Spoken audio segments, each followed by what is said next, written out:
Hi boys and girls, this is Mrs. Lemons again. I'm going to be reading to you from the Boxcar Children.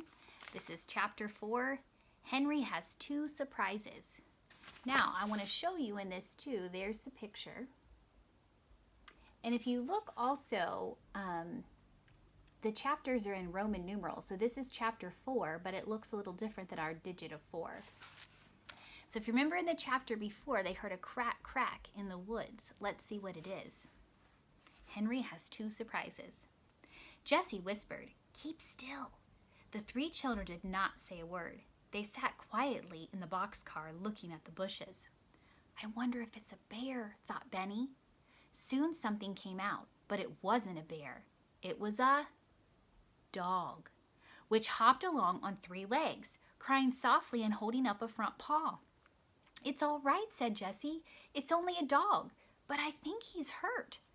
The dog looked up and saw the children, and then he wagged his tail. "Poor dog," said Jessie. "Are you lost? Come over here and let me look at your paw." The dog hopped over to the boxcar, and the children got out. Jessie looked at the paw and said, "Oh dear, you poor dog. There is a big thorn in your foot." The dog stopped crying and looked at Jessie.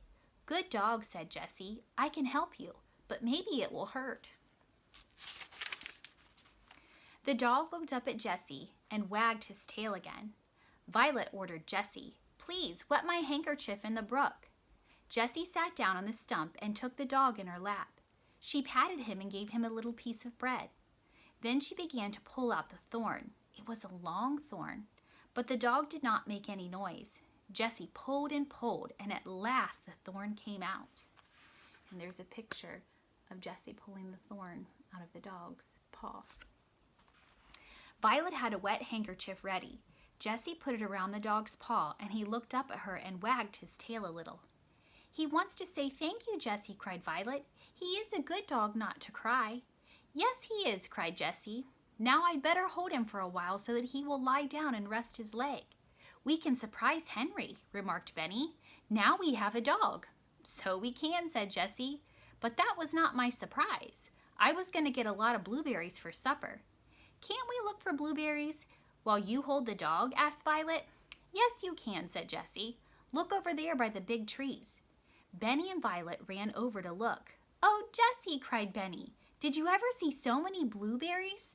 I guess 5 blueberries. No, I guess 10 blueberries." Mrs. Lemons loves blueberries. Jessie laughed. "I guess there are more than 5 or 10, Benny," she said. "Get a clean towel and pick them into it." For a while, Jessie watched Benny and Violet picking blueberries. "Most of Benny's blueberries are going into his mouth," she thought with a laugh. "But maybe that's just as well. He won't get so hungry waiting for Henry to come back with the milk." She carried the dog over to the children and sat down beside them, the dog on her lap. With her help, the towel was soon full of blueberries. "I wish we had some dishes," Jessie said. "Then we could have blueberries and milk." "Never mind," said Violet. "When Henry comes, we can eat some blueberries and then take a drink of milk." When Henry came, he had some heavy bundles. He had 4 bottles of milk in a bag, a loaf of brown bread, and also some fine yellow cheese. He looked at the dog. "Where did you get that fine dog?" he cried. "He came to us," said Benny. "He's a surprise for you." Henry went over to the dog, who wagged his tail. Henry patted him and said, "He ought to be a good watchdog. Why is the handkerchief on his foot?" "He had a big thorn in his foot," answered Violet, "and Jessie took it out and put it on the handkerchief. It hurt him, but he did not cry or growl." "His name is Watch," remarked Benny. "Oh, it is?" asked Jessie, laughing. "Watch is a good name for a watchdog." "Did you bring some milk?" asked Benny, looking hungrily at the bottles. "I should say I did," replied Henry. 4 bottles. "Poor old Benny," said Jessie. "We'll have dinner now. Or is it supper?" "It must be supper," said Henry, "for soon we'll have to go to bed." "Tomorrow we'll eat 3 times," said Jessie. Now Jessie liked to have things in order, and so she put the laundry bag on some pine needles for a tablecloth. Then she cut the loaf of brown bread into 5 big pieces. The cheese was cut into 4. "Dogs don't like cheese," remarked Benny. The poor little boy was glad too, for he was very hungry. Violet put the 4 bottles of milk on the table, and Jessie put some blueberries and cheese at each place. Blueberries, cried Henry. Jessie, you had 2 surprises for me. I'm sorry we haven't any cups, Jessie said. We'll have to drink out of the bottles. Now all come and sit down. So supper began. Look, Benny, said Henry. You take some blueberries, then eat some brown bread, then some cheese, then take a drink of milk. It's good, said Benny. He began to put more blueberries into his mouth. The dog had supper too. Jessie gave him bread as he lay on the ground beside her, and he drank milk out of her hand.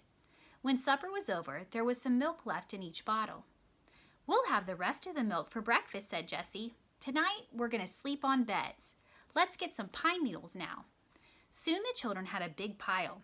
Henry jumped into the boxcar, and Jessie gave him the pine needles. He made 4 beds in one end of the car. This side is the bedroom, said Jessie. What will the other side be? Asked Benny. The other side, asked Jessie. Let me think. I guess that will be the sitting room, and maybe some of the time it will be the kitchen. Then she said, Come now, come and get washed. She took the cake of soap and went down to the brook.